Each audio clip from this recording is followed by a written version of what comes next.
السلام علیکم۔ یہ ربیع الاول کا بابرکت مہینہ ہے۔ اس مہینے کے بارے میں آتا ہے کہ اس مہینے کی 8 تاریخ یا 12 تاریخ کو جناب رسول اللہ صلی اللہ علیہ وسلم کی ولادت ہوئی ہے۔ اب ولادت 8 کو ہوئی یا 12 کو ہوئی اس پر اختلاف ہے، لیکن اختلاف ہونے کے باوجود یہ پکی بات ہے کہ وہ مہینہ 12 ربیع الاول کا تھا۔ اب اس بابرکت مہینے میں جناب رسول اللہ صلی اللہ علیہ وسلم کو اللہ رب العزت نے دنیا کے اندر بھیجا۔ حضور علیہ الصلوۃ والسلام دنیا کے اندر آئے اور 40 سال کے بعد اللہ رب العزت نے جناب رسول اللہ صلی اللہ علیہ وسلم کو شرف نبوت سے نوازا۔ حضور تو پیدا ہوتے ہی نبی تھے، لیکن اعلان نبوت حضور علیہ الصلوۃ والسلام کا 40 سال کی عمر میں ہوا، کیونکہ پہلی وحی حضور علیہ الصلوۃ والسلام کی ذات اقدس پر جو نازل ہوئی وہ 40 سال کی عمر میں ہوئی۔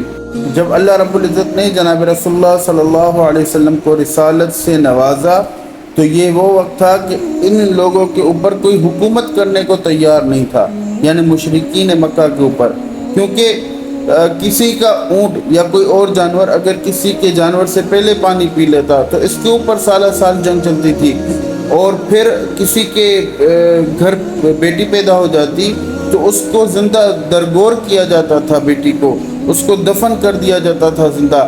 آج بھی مکہ المکرمہ کے اندر وہ قبرستان موجود ہے۔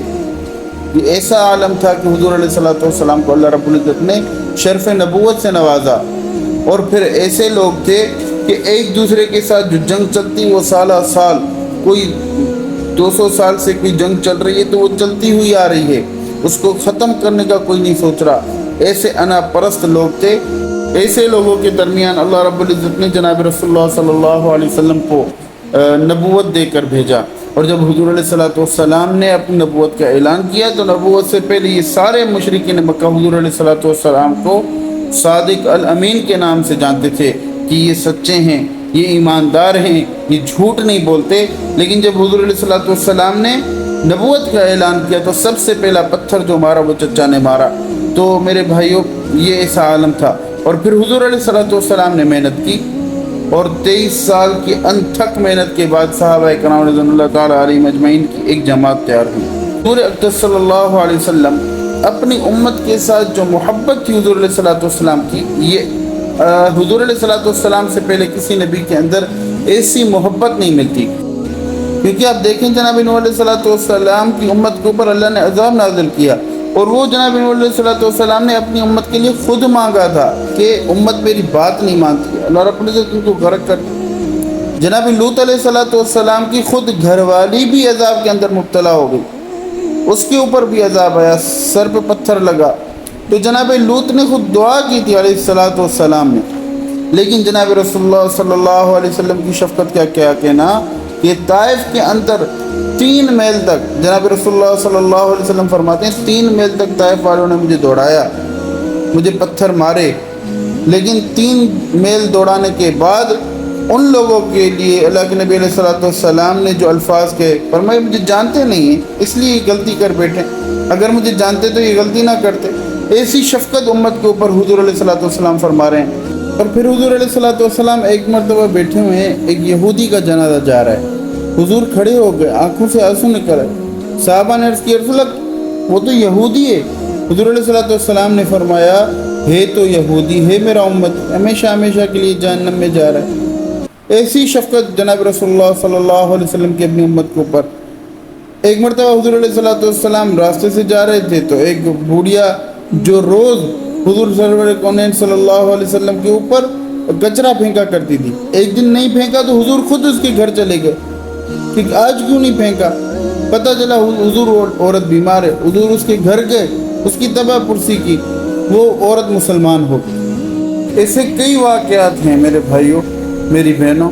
اور پھر جناب رسول اللہ صلی اللہ علیہ وسلم کا قیامت کے دن کیا عالم ہوگا کہ فرمایا 1,24,000 نبی، 1,24,000 نبی کموں پہ اللہ رب العزت نے جو مبعوث فرمائے ہیں وہ انبیاء کھڑے ہوں گے، اور سارے انبیاء نفسی نفسی کہیں گے، سارے انبیاء جناب آدم علیہ الصلوۃ والسلام سے لے کر جناب عیسیٰ علیہ نبینا علیہ الصلوۃ والسلام تک تمام نبی نفسی نفسی کی صدائیں بلند کریں گے اور اس عالم میں کہ یہ وہ عالم ہوگا کہ سورج سوا نیزے پر ہوگا اور دھرتی تانبے کی ہوگی، اور ہر بندہ اپنے گناہوں کے موافق اپنے پسینے میں ڈوب رہا ہوگا۔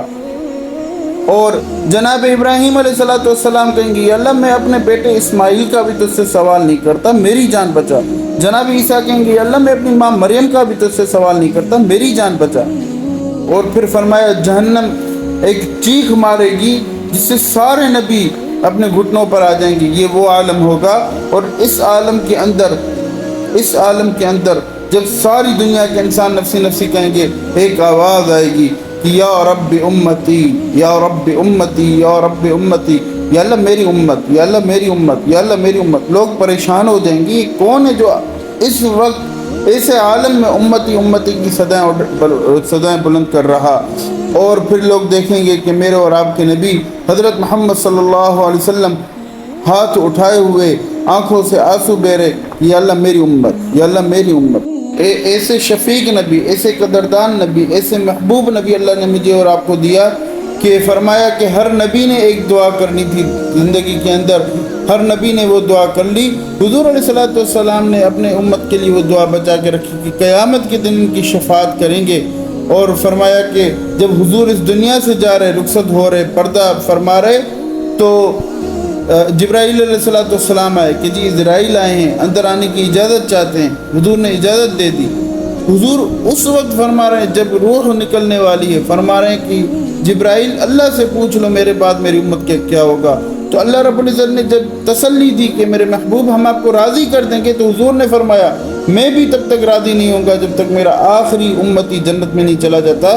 ایسے شفیق نبی اللہ نے مجھے اور آپ کو دیے، ایسے نبی کی قدر کریں، ایسے نبی سے محبت کریں، ان کی سنتوں سے محبت کریں۔ امید کرتا ہوں کہ آپ کو یہ ویڈیو پسند آئی ہوگی۔ اگر آپ کو یہ ویڈیو پسند آئی ہے تو ویڈیو کو لائک کریں، چینل کو سبسکرائب کریں۔ ملتے ہیں اگلی ویڈیو میں۔ السلام علیکم ورحمۃ اللہ وبرکاتہ۔